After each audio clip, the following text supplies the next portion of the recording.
I'm Josh Muccio, and from Gimlet Media, this is The Pitch, where real entrepreneurs pitch to real investors.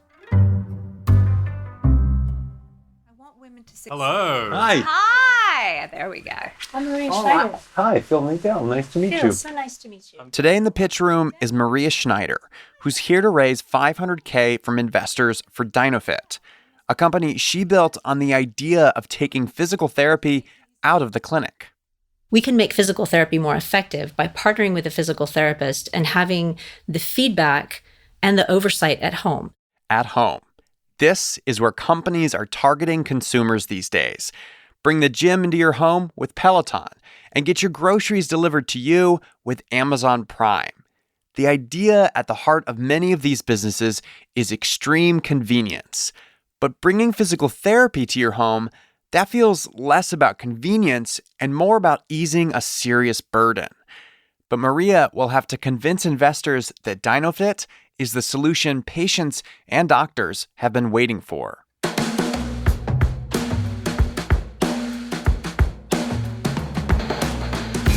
Daniel Galati is here with Comcast Ventures. He's joined by Phil Nadell with Forefront Venture Partners and Jillian Manis with Structure Capital. Finally, on today's episode is angel investor James Altucher.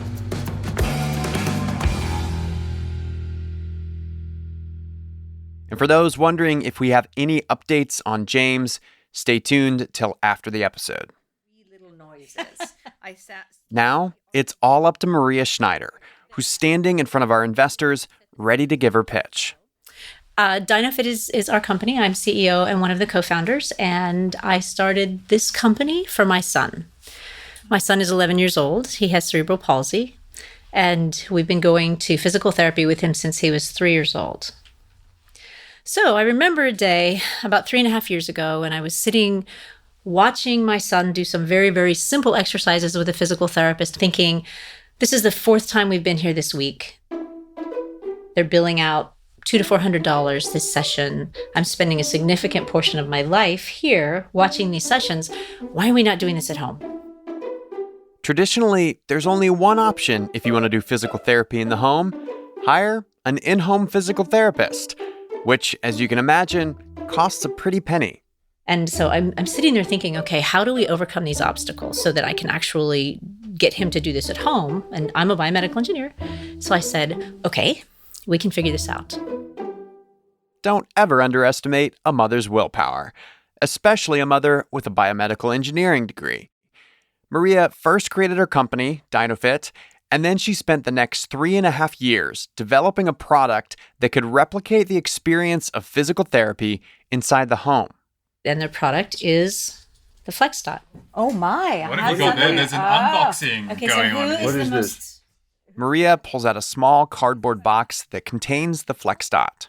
Who's the most capable? Who's the most That'd be me. That'd be me. Who's the oldest? I'm the most capable. This is a more simple question. Who actually is willing to expose their forearm for me? Go for it. Jillian's volunteering to be Maria's guinea pig. And so Maria takes the FlexDot, which is a small white plastic square, and affixes it to Jillian's forearm. Then Maria pulls out her phone and fires up the FlexDot app. So as your muscle flexes, I can read that. And what's on this graph is what your arm muscle has been doing while you're holding your coffee. So it measures the muscle contractions. Is that it? It actually measures the muscle activation. So are you saying Jillian can just think to contract her muscle and we'll see it on the app? Yes. No. Let's see it. Daniel wants the app to show him that Jillian is moving a muscle, which might sound kind of silly. He could just look at her and see if she's raising her arm or flexing it or whatever. But a lot of times, what happens in PT is that someone is rehabbing a muscle that isn't actually working. So their arm might not move, or if it does move, it might be because the surrounding muscles are compensating for the injury. This is where the FlexDot steps in to show you if you're sending a signal to the correct muscle. Oh, I see a few bumps there. Think harder. That's incredible. I was paralyzed from my waist down about 5 years ago. I fell down a flight of stairs and I didn't think I was going to be able to walk. And so I was at Stanford Hospital for a long time, and then I was in the spinal cord rehab in Santa Clara. And the long of the short of it, and there's a long story around this, but I really do understand the correlation between this and that the smallest, tiniest movement, right, is such a huge sign of growth. Yeah, you heard that right. Jillian just casually mentioned how she was paralyzed from the waist down a few years ago. Lucky for her, she recovered. But the fact that she had that experience means she knows how hard it is to maintain hope when you show up every day for physical therapy and you don't see progress and you're left wondering if you'll ever be back to your former self. You know the old saying, what gets measured gets done? It's one of those ones, right? Where if you see progress visually through an app like that, I feel like that makes you want to do more of what you should be doing and makes it trackable, right? It makes progress trackable. When you can see progress, even if it's just a little progress, then you know you're beginning to heal. You're giving your physiotherapist and you're giving the patient this transparency into how their muscles are working and which muscles are contracting and which aren't. And the physiotherapist is able to then tailor the care based on that data. Is that kind of the right summary? Exactly. But you were saying, so I'm a little confused about something because I thought you started off by saying that the product was designed to enable someone at home, like a parent, to basically take the place of a physical therapist and do the same kinds of exercises and treatments at home, but you're selling it to physical therapists, not to in-home. Yes. Okay. So we do not want to get rid of physical therapists. They're the ones with the knowledge of what you need to do and what your problem is. So if people are going to use physical therapy, which is the most effective musculoskeletal intervention in the world, and it's cheap and it's easy, if you're not spending all your time in front of a physical therapist. So we can make physical therapy more effective by partnering with a physical therapist and having the feedback and the oversight at home. In other words, the FlexDot is not entirely taking the place of physical therapists. It's just allowing patients to do their PT exercises at home and send the data from their sessions back to their physical therapist. How do you sell to therapists? What's the pitch? When you walk into a therapist, how are you selling? You said, how do we sell it to physical therapists? Physical therapists get it. We didn't invent electromyography, and we have 2 patents pending, by the way, on this. We invented a different form factor. Electromyography is typically used with a large computer, a lot of wires, electrodes. The systems tend to cost over $10,000. So this is just a completely new packaging of a well-researched, well-understood technology. Basically, what Maria's saying is if they can get it on the market, the FlexDot should sell itself. It's a simpler and cheaper form of a technology therapists already use. Plus, patients would way rather do their PT at home if they can. But Maria actually sees a bigger opportunity than selling directly to physical therapists. So we're in conversation with the top 3 joint implant manufacturers right now. Joint implants are a huge deal. Between hips and knees, there's 1 million a year, going up to 3.5 million in the next 13 years or so. All over the world, we're apparently eventually all going to have knee implants, from what I can tell. That's what the numbers say. That's not depressing at all. No, yeah, you're young, you might have 2. So it's really important to recover from those, and it's the 3rd largest cost center for Medicare. So there's a lot of interesting things going on, one of which is bundle payments. Mm-hmm. So knee surgery, as of this year, Medicare has put that into a bundle payment environment. And so now we're really focusing on knee surgeries. We want to move this up the chain and actually bundle this with the implant. So just to be clear, so what we're talking about with bundle payments is that therapist is going to get a fixed amount of payment regardless of the amount of service that they provide. So if you can reduce the amount of time and service that they provide to each patient, they're going to make more money. Exactly. Can you talk more about the patent protection as we think about defensibility here over the long term? Sure, absolutely. We can't patent EMG. It's been around for a long time. So what we have patented is what we have applied for. They're not issued yet. They've been published but not issued, is the use case for remote patient monitoring, which is huge. It's not being used anywhere for remote patient monitoring, and that is a booming industry that's going to play a really big role in medical coming up shortly. So do you have a software product that goes with this that tracks, monitors all the information? We do not.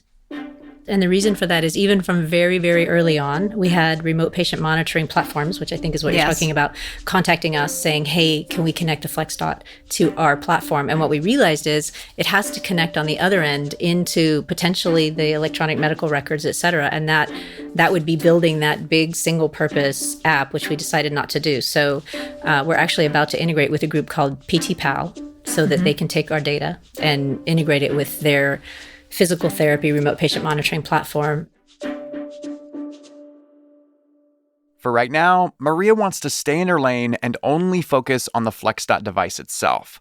All of the data it gathers on patients gets sent to a third-party software company. But is this a missed opportunity? The big revenue generator is the software, okay? It's not the device. The device is purchased or licensed, but it's really the software and the data, okay? That is the true value. So because you have not created your own software and because you're integrating to others, right now 3, I just want to understand, are they selling this? Are they packaging this? What's the integration time? And really, is there a rev share on this? If in fact you're actually partnering, or you're just integrating into their system, they own all the data, correct? Okay, that's a lost. These are really good questions. And the data thing is something that I'm not entirely certain how to monetize that data at the moment, right? You're getting data Well, that's back. where you would hire someone to talk to you about that, because the data here is really critical to, I think, the value. Otherwise, this is a sensor, and not to discount it, it's actually it's valuable, but I think the scale of this is the value of the software plus the device. You don't have a software, right? She doesn't have the software right now to be able to collect the data. So the data is being collected by these 3 partners right now, which is PT Pal. But the opportunity is there because in order to, currently we collect data on the phone. And we have a replay app. We've already got a logger on the phone. So we could have that data stream go to their server for whatever app is utilizing it and go to our server as well and carve out the rights to aggregate and anonymize and sell that data.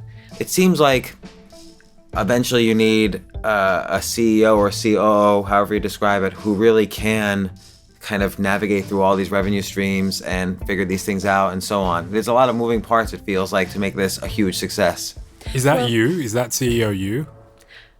Maybe not. And I'm okay with that. But for right now, that CEO probably is me because that doesn't all happen in a day. Right. Sure. You know, we just came to market. We need to get kind of a foothold. We need to get some of these studies done. It's one thing when investors are grilling you about your product, but this has taken a turn.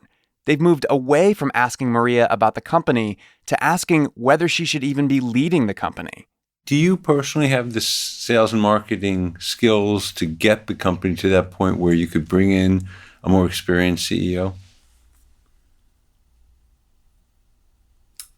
I don't know.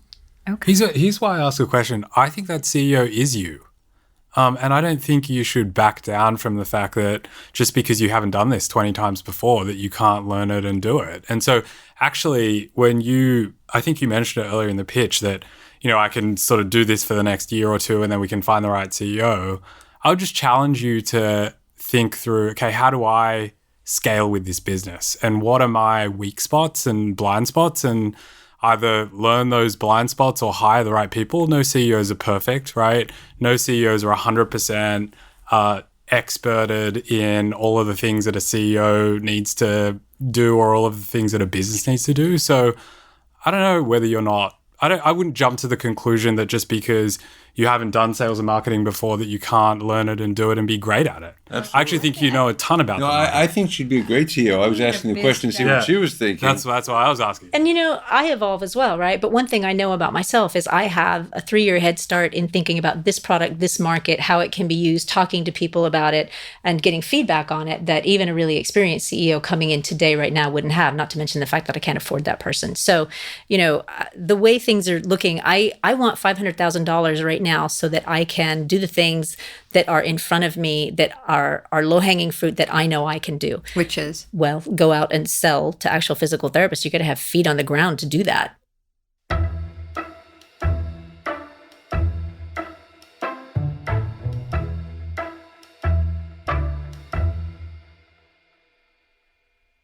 I think that I would love to invest in you. I think you are the real deal. You are brilliant, clearly. You are driven, purposeful. And, I read about a book about grit that I've mentioned a couple of times. Well, grit is where purpose and perseverance, connect, they intersect. You really have that.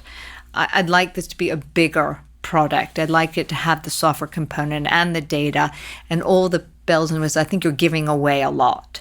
So I'm going to say I'm going to pass for now because I have invested in medical devices and this one seems, even though it's first, as you're saying, it seems it would be easy to replicate, which is why I wanted the software component to it.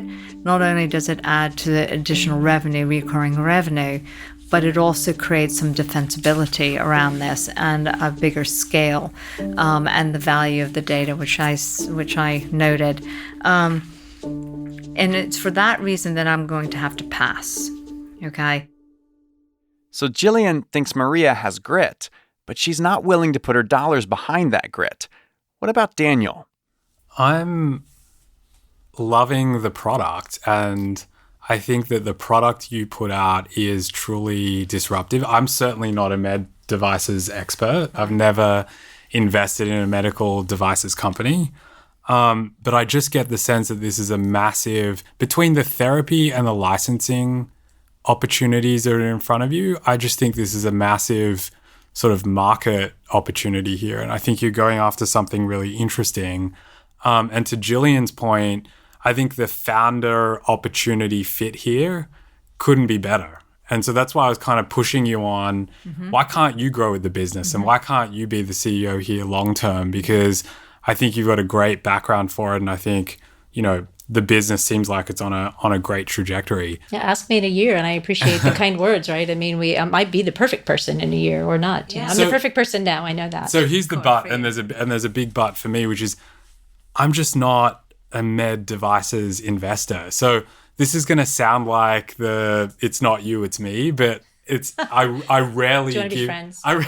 I rarely give this reason for passing. In fact, I can count on one hand the number of times I've given this reason for passing. But between the sort of B2B go to market here and the med devices category, I just feel like I'm a little bit blind here. And so for that reason, I just don't think I'd be a great investor for you. I think you probably don't want to fill a slot on your cap table with someone like me. And so I'm here and willing to be supportive. And if there's anyone I can connect you with, founder or VC or anyone that you're trying to get in front of, if I happen to know them, I'd love to find an opportunity to provide value outside of funding. But definitely think you're building something awesome and wish you all the best. Thank you. So Daniel says it's not you, it's me. But either way, he's out. Here's Phil. Yeah, I agree with you about the product, how disruptive it is, and about you. I think you're the real deal. And if anyone can make this happen, I think it's you. And I do encourage you to try to, as Daniel put it, scale with the business on a personal level, and remain as a CEO if that's doable. I like the product a lot. The challenge I'm having is, for me, I think it's just a little too early, and I want to see some more positive feedback and some traction in that regard.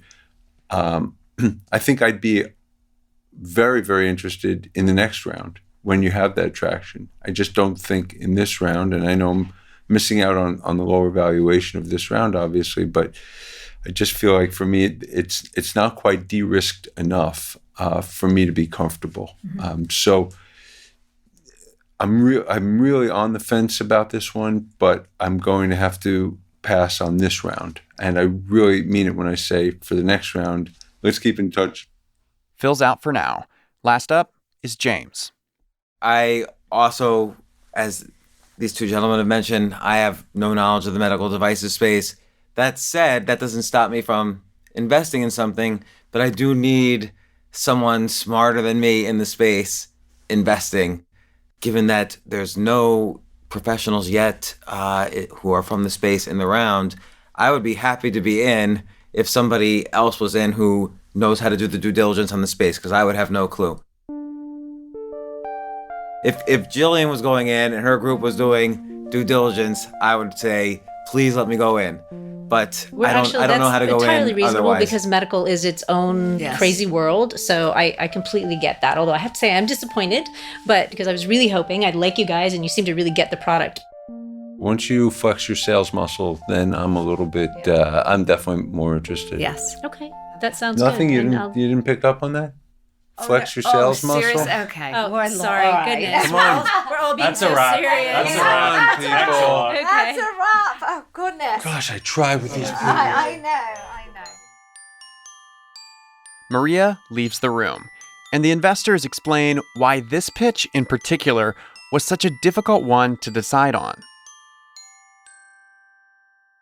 I was really on the fence on that one. I have to say that was a tough one for me to decide on. But I really liked her. I really liked the product. She's really compelling. The problem She's really compelling. The problem is you would have to do the due diligence. Yeah. Yes. And that's hard. I agree. Yes. I don't know the why. space well enough. Like, Yes. I agree 100%. If they had a lead in this round, or even for me in the next round, that knows the space, and I Yes. don't know that angels are really going to make me feel comfortable. no, But if it's a VC who has a specialty in this space, Yes. I'd be like, yeah. Yeah, I need to know the competitive landscape, for one. There's a lot of potential here, a lot of different There's directions a she lot of could go. potential. After the break, we find out if Maria has been able to capitalize on all that potential.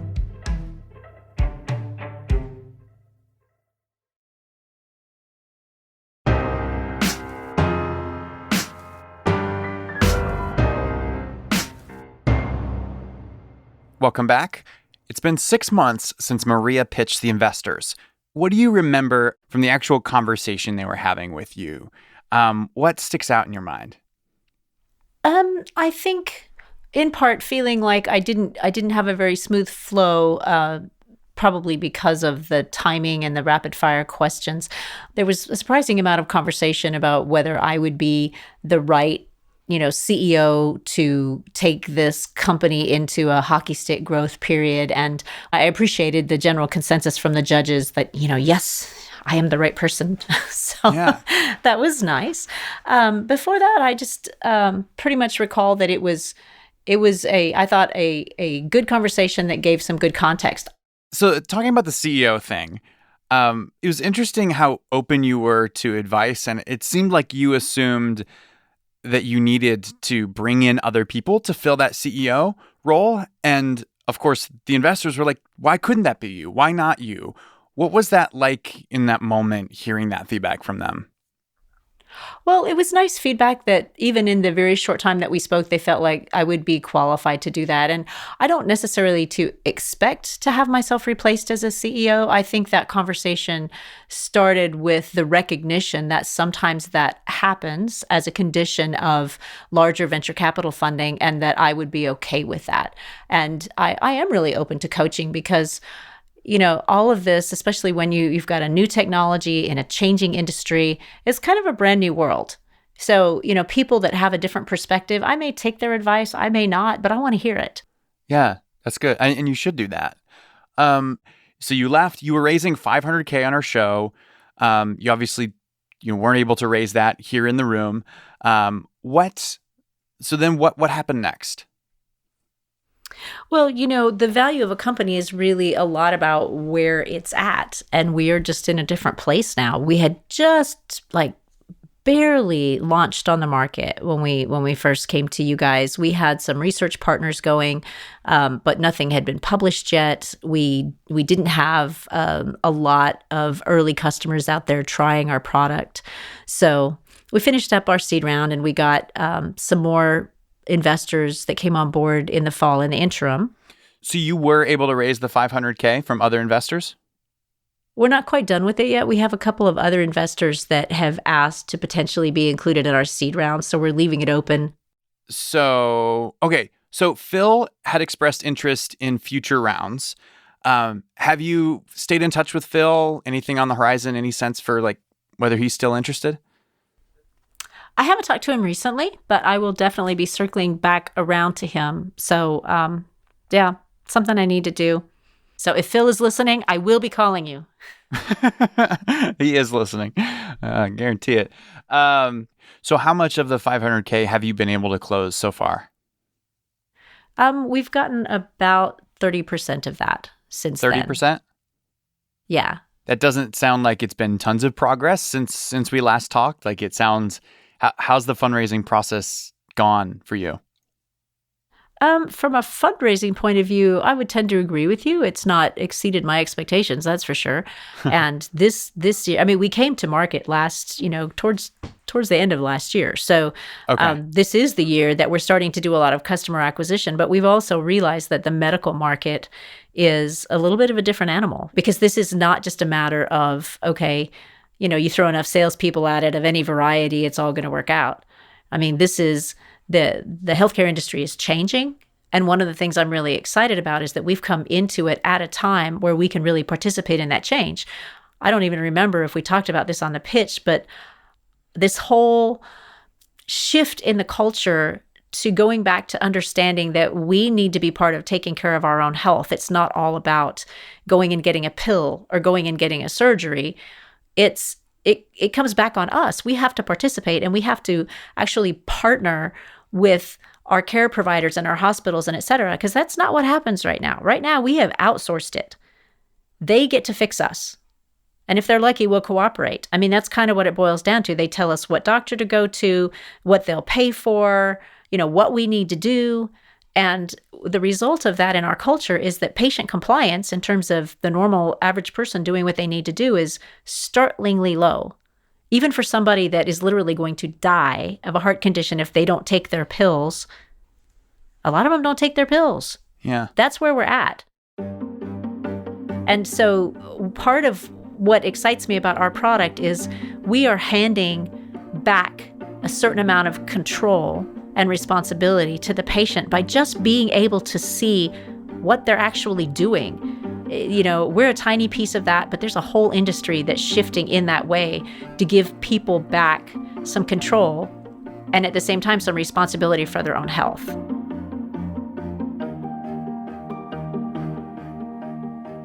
Hearing Maria talk about how important it is to be part of this shift in healthcare underscores for me exactly what the investors were feeling, that she is the CEO to lead Dynofit.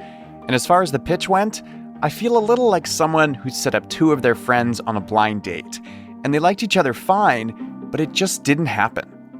But who knows? Maybe when Maria circles back around to Phil in the next round, it will be the right time. One of the things that struck me about this pitch is how Maria was so open to the idea of stepping down as CEO if that's what the investors thought was best. Would you be okay with letting someone else step in and take the reins of your company? I'll be honest, I'm not sure I'd be okay with that. When I start a company, that thing is my baby. Let me know what you think. Head on over to thepitch.show/discuss. And finally, for those who have asked us if we ever heard back from James Altucher, the answer is no. We never heard back from him, and to our knowledge, neither have any of the founders who pitched him on our show. We're bummed about it, but it is what it is. And this will be the final pitch we air that we recorded with him. C'est la vie. We'll be back with a brand new episode next week. Our show is produced by me, Josh Muccio, Molly Donahue, and Kareem Maddox. We are edited by Devin Taylor. We're mixed by Enoch Kim. Original music composed by The Musemaker. Our theme music is by Breakmaster Cylinder. Lisa Muccio plans our recording events, and thanks to Asta Chaturvedi for her reporting on this episode. For introducing us to Dynofit, we have Lauren Bolton and the team at Health Wildcatters to thank. And as a reminder, no offer to invest is being made to or solicited from the listening audience on today's show. All right, you've been listening to The Pitch from Gimlet Media. See you next week.